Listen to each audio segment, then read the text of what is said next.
जल्दी आओ यार, फटाफट शुरू करें।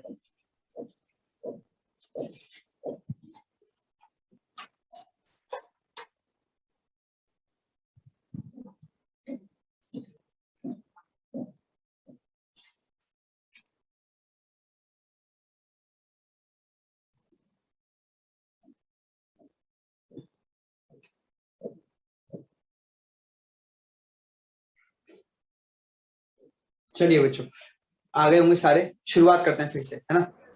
तो मैं ये कह रहा था कि इसमें डी जो है 5 तरीके का है, और आपको दिख रहा है कि चारों लीगेंड जो है एक्सिस पे अटैक कर रहे हैं, तो एक्सिस वाले लीगेंड्स की तरफ हमला होगा, है ना, मतलब एक्सिस वाले ऑर्बिटल्स की तरफ हमला होगा।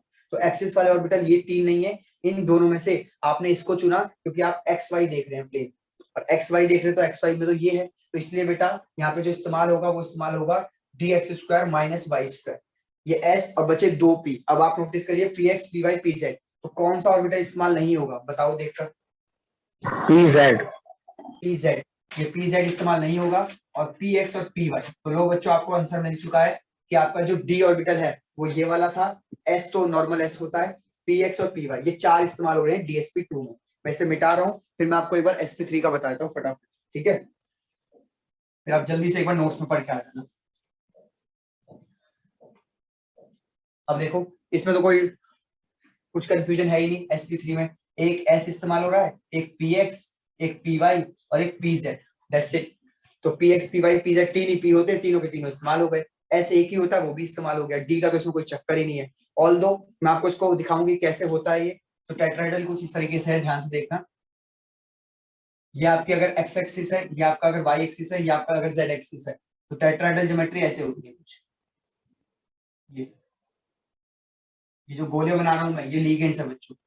ये गोले जो है लीगेंड्स को दिखाते हैं, टेट्राहेड्रल ज्योमेट्री हो गई, है ना। मैंने आपको ड्रॉ करके कई बार दिखा भी रखा हुआ है, ऐसे पकड़ के 109.28 मिनट का एंगल होता है। तो ये दो उम्मीद करता हूँ आपको समझ आ गया। अब हम ये पढ़ने जा रहे हैं कि D2sp3 में कौन से 2 डी इस्तेमाल हुए हैं, या फिर sp3d2 में कौन से 2 इस्तेमाल हुए हैं। उससे पहले आप इसको और इसको नोट्स में एक बार जल्दी से पढ़ के आ जाओ, फिर हम ये क्लियर करते हैं। जल्दी करो।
जैसे पढ़ा हो बच्चों, रेज कर देना अपना हैंड, ताकि मैं इस टॉपिक को आगे टॉपिक को क्लियर।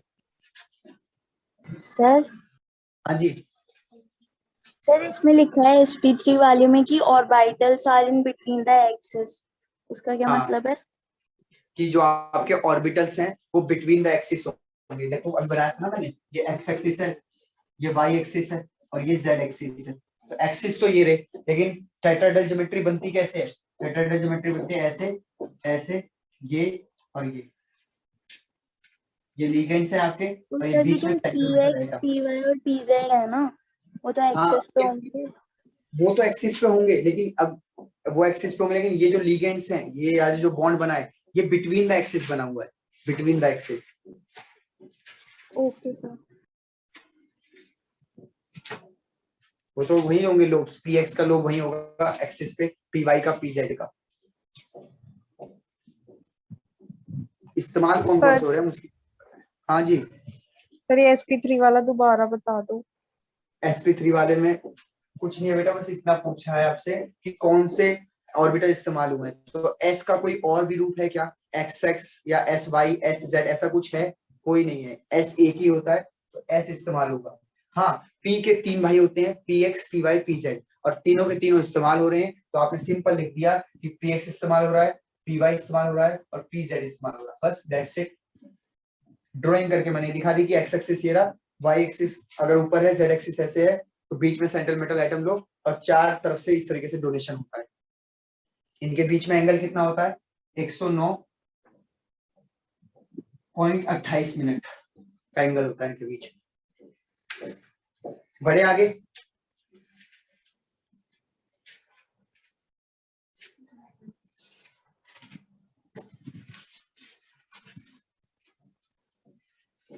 बच्चों बढ़े आगे। Yes sir. Yes sir. अब मैं आपको, अब जो मेन है बेटा, मेन ये है, आप ये समझो मेन अच्छे से, ठीक, क्योंकि ये गड़बड़ करेगा आपके लिए। ध्यान से देखना, सुनो ध्यान से। अब मैंने D2sp3 समझाना है, तो D2sp3 के लिए मैं आपको पहले ही बता दूं, इसकी ज्योमेट्री होती है ऑक्टाहेड्रल। चाहे आप इसको पढ़ें चाहे आप इसको पढ़ें, एक ही बात है, क्योंकि दोनों जो है ऑक्टाहेड्रल बनाते हैं। ऑक्टाहेड्रल होता कैसे है? इस तरीके से ऑक्टाहेड्रल होता है। मैं एक बार ड्रॉ करके हल्का सा दिखा दूं। ये ऑक्टाहेड्रल ऐसे होता है, एक ऊपर होता है, एक यहाँ नीचे होता है, और ये आपका ये सेंट्रल मेटल एटम है, ठीक। यहाँ से एक पिरामिड ऊपर बनता है और एक पिरामिड ऐसे नीचे बनता है चारों कोनों से, जी। तो ये होता है आपका ऑक्टाहेड्रल, है ना। 4 फेसिस ऊपर होते हैं, 4 फेसिस नीचे होते हैं, तो ऑक्टाहेड्रल, हेड्रल मतलब फेसिस, ऑक्टा मतलब 8 फेसिस होते हैं।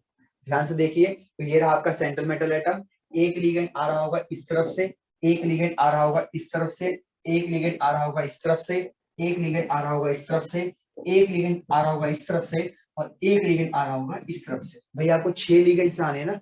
याद करो D2sp3 में कोऑर्डिनेशन नंबर कितना होता है? 6 होता है, यानी कि 6 लिगेंड्स लाने हैं। और 6 लिगेंड्स लाने हैं तो कौन सी ज्योमेट्री से लाओगे? ऑक्टाहेड्रल से। ऑक्टाहेड्रल मतलब 4 तो कोनों से लाओगे, एक ऊपर से लाओगे प्लेन के, और एक प्लेन के नीचे से लाओगे। बोलो यहाँ तक क्लियर है कहानी? क्या मैं आगे बढ़ूं? Yes sir. Yes sir. ठीक, अब जरा नोटिस करिएगा बच्चों, तो ये 4 की कहानी मैं ऑलरेडी डिस्कस कर चुका हूँ। ये 4 की कहानी ऑलरेडी हम डिस्कस कर चुके हैं, है ना। कौन कौन सी डिस्कस कर चुके हैं? ये 4 जो हैं, अगर मैं इन 2 को इग्नोर मार दूं, ध्यान से सुनना, अगर मैं इन 2 को इग्नोर मार दूं बच्चों, इन 2 को, तो इन चारों का आंसर तुमसे पूछूं तो तुम कहोगे सर एक तो है dx² माइनस y², सर एक है s, और सर एक है px, और एक है सर py। ये अभी अभी हम डिस्कस करके आ चुके हैं। स्क्वायर प्लेनर हो गए ना, इन दोनों को हटा दोगे तो स्क्वायर प्लेनर बच गया। स्क्वायर प्लेनर तो करके आ चुके हो। अब सुनो, अभी जेड एक्सिस पे आ रहे हैं लिगेंड, एक नीचे से आ रहा है, एक ऊपर से आ रहा है, और आपके पास जज करने के लिए कौन कौन सी चीज बची है? D2sp3 में से आपने एक D क्लियर कर दिया, एक S क्लियर कर दिया, 2 P क्लियर कर दिए। अब आपके पास क्या क्या रह गया? एक तो D पता नहीं चल रहा और एक P पता नहीं चल रहा, तो ऑब्वियसली PX PY क्लियर हो चुका है और Z एक्सिस से अटैक करने आ रहे हैं, तो ये वाला P कौन सा रहा होगा? PZ। जेड। Obviously PZ। अब बच्चों, अब कहानी आ गई इस D के ऊपर। अब D में अभी भी हमारे पास 4 ऑप्शन है, DXY, DYZ, DZX या DZ²। आप मुझे सोच के बताओ कि कौन सा ऑर्बिटल इस्तेमाल होगा अगर लिगेंड्स ऐसे आ रहे होंगे? DZ²। हाँ जी, DZ²। बिल्कुल सही जवाब, DZ²। उम्मीद करता हूं इसमें किसी को कोई डाउट नहीं होगा, क्योंकि आप एक्सिस पे लिगेंड्स को लेकर आ रहे हैं। जब आप एक्सिस पर लेकर आ रहे हैं तो जो एक्सिस पे ऑर्बिटल होगा वही तो इस्तेमाल होगा ओवरलैपिंग करने में। एक्सिस पे कौन सा ऑर्बिटल इस टाइम होगा? DZ² होगा। ये हम ऑलरेडी आपको यहाँ बता चुके थे कि एक्सियल और नॉन एक्सियल कौन सी। तो उम्मीद करता हूं कि आपको समझ आ गया कि जब भी आपसे पूछा जाए कि D2sp3 या sp3 D2 में कौन से D ऑर्बिटल इस्तेमाल हो रहे हैं, तो आप हमेशा dx² माइनस y² और dz² को ध्यान रखिए। बस ये इतना ही था। अब आप इसको, इस टॉपिक को एक बार पढ़ाओ, फिर मैं आगे बढ़ता हूँ।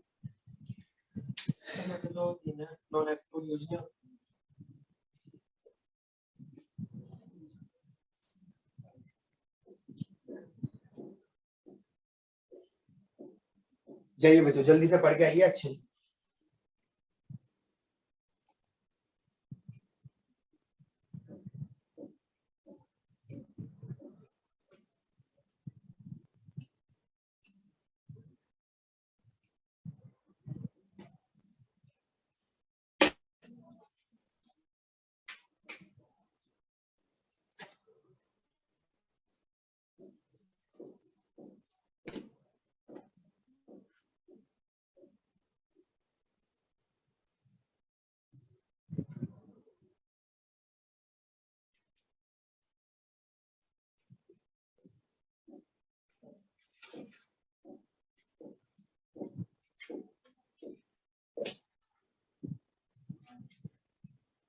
जैसे पढ़ाओ रेज हैंड कर देना।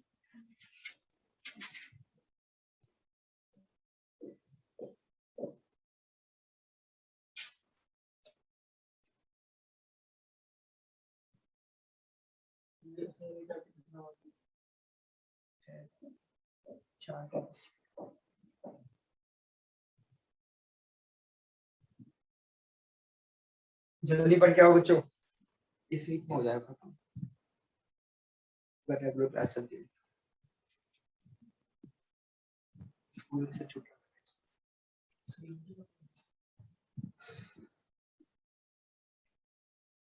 कोई बड़े नहीं तो सुबह बच्चों, चलो रेज हैंड आपके हो गए, कर ही नहीं रहे आप लोग, 15 बच्चे हो, 28 बच्चे हो, 27 बच्चे हो, ठीक है। सुनिए ध्यान से बच्चों, तो हमने क्या क्या टॉपिक पढ़ लिया प्लीज। अब सीएफटी नहीं पढ़ा था क्योंकि सीएफटी के लिए 5-10 मिनट बचे हैं, इसमें सीएफटी हो भी नहीं पाएगा, और शुरुआत करेंगे तो खत्म नहीं कर पाएंगे, तो फिर वो पूरा टॉपिक रह जाएगा, वो समझ ही नहीं आने का। तो ध्यान से सुनो हम लोग कहाँ तक पहुंच गए हैं और क्या क्या अब हमें पढ़ना है और आगे, ठीक। सबसे पहले बच्चों, तो जो मैंने आपको नोट्स भेजे हैं उसमें नोमेनक्लेचर मिसिंग है। नोमेनक्लेचर मैं इसलिए नहीं लिख पाया क्योंकि उसमें रूल्स बड़े लिखने, रूल्स लिखने और एग्जाम्पल लिखने, तो वो मैंने आपको ऑलरेडी करा रखे हैं। तो आप प्लीज रूल्स और नेमिंग के एग्जाम्पल्स जो है, पुरानी एक पीडीएफ भेजी थी बच्चे की राइटिंग की, वो वहां से लिख लेना। बाकी सारे नोट्स एज इट इज आप पे चलेंगे, आप इसको कॉपी पेस्ट करके प्रिंट आउट निकलवा लो या फिर आप इसको हैंड रिटन कर लो, जैसे आपकी मर्जी। डन। उसके बाद अब इसमें टॉपिक बच गया है, देखो क्या क्या टॉपिक बच गया है। एक तो सीएफटी बचा है, एक का आपका बचा है मेटल कार्बोनेट, ठीक। एक आपका बचा है आइसोमेरिज्म। अब ध्यान से सुन लेना मेरी कहानी, प्लीज ध्यान से सुनिए। रिकॉर्डिंग बंद कर लो कार्तिक, रिकॉर्डिंग बंद कर लो।